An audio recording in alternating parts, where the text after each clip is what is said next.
സഹോദരരെ, വിശുദ്ധ പൗലോസ്ലീഹ റോമാക്കാർക്ക് എഴുതിയ ലേഖനം 8-ാം അധ്യായം 35 37 മുതൽ 39 വരെയുമുള്ള തിരുവചനങ്ങൾ.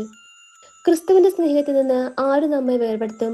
ക്ലേശമോ, ദുരിതമോ, പീഡനമോ, പട്ടിണിയോ, നഗ്നതയോ, ആപത്തോ, വാളോ? നമ്മെ സ്നേഹിച്ചവൻ മുഖാന്തരം ഇവയിലെല്ലാം നാം പൂർണ്ണ വിജയം വരിക്കുന്നു.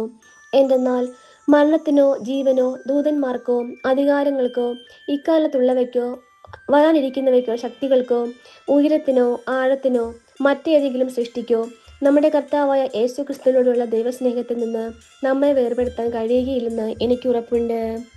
നമ്മുടെ കർത്താവായ മിശിഹായ്ക്ക് സ്തുതി. സഹോദരരെ, വിശുദ്ധ മത്തായി എഴുതിയ സുവിശേഷം 14-ാം അധ്യായം 13 മുതൽ 21 വരെയുള്ള തിരുവചനങ്ങൾ. യേശു ഇത് കേട്ട് അവിടെ നിന്ന് പിൻവാങ്ങി വഞ്ചിയിൽ കയറി തനിച്ച് ഒരു വിജന സ്ഥലത്തേക്ക് പോയി.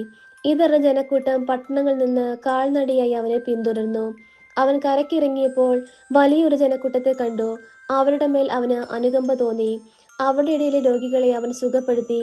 സായാഹ്നമായപ്പോൾ ശിഷ്യന്മാർ അവനെ സമീപിച്ച് പറഞ്ഞു, ഇതൊരു വിജന സ്ഥലമാണ്, നേരവും വൈകിയിരിക്കുന്നു.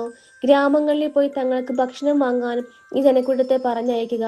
എന്നാൽ യേശു പറഞ്ഞു, അവർ പോകേണ്ടതില്ല, നിങ്ങൾ തന്നെ അവർക്ക് ഭക്ഷണം കൊടുക്കുവിൻ. അവർ പറഞ്ഞു, 5 അപ്പവും 2 മത്സ്യവും മാത്രമേ ഇവിടെ ഞങ്ങളുടെ പക്കലുള്ളൂ. അവൻ പറഞ്ഞു, അതെന്റെ അടുത്ത് കൊണ്ടുവരിക. അവൻ ജനക്കൂട്ടത്തോടെ പുൽത്തകിടിൽ ഇരിക്കാൻ കൽപ്പിച്ചതിന് ശേഷം ആ 5 അപ്പവും 2 മത്സ്യവും എടുത്ത് സ്വർഗത്തിലേക്ക് നോക്കി ആശീർവദിച്ച് അപ്പം മുറിച്ച് ശിഷ്യന്മാരെ ഏൽപ്പിച്ചു. അവർ ജനങ്ങൾക്ക് വിളമ്പി. അവരെല്ലാവരും ഭക്ഷിച്ച് തൃപ്തരായി. ബാക്കി വന്ന കഷ്ണങ്ങൾ 12 കുട്ടം നിറയെ അവർ ശേഖരിച്ചു.